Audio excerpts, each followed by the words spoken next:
Cette canicule favorise la pollution, notamment dans les grandes villes comme Paris. Le ministre de la Transition écologique annonce la mise en place prochaine d'un nouveau dispositif pour les véhicules les plus polluants. François de Rugy souhaite un déclenchement beaucoup plus rapide que ce qui existe actuellement.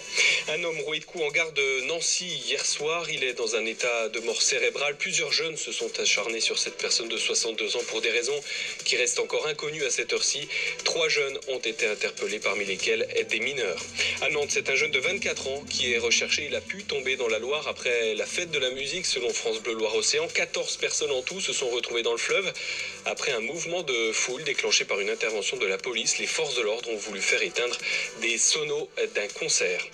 Les secours au Cambodge ont perdu tout espoir de retrouver des survivants après l'effondrement d'un immeuble en construction à Sihanoukville, ville portuaire et touristique. 25 ouvriers sont morts selon un dernier bilan.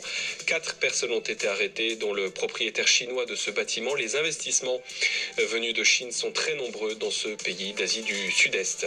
Le Premier ministre veut renouer le dialogue avec la Russie. Édouard Philippe reçoit son homologue Dimitri Medvedev au Havre. Aujourd'hui, les relations entre Paris et Moscou connaissent des hauts et des bas depuis l'annexion de la Crimée par la Russie il y a 5 ans maintenant.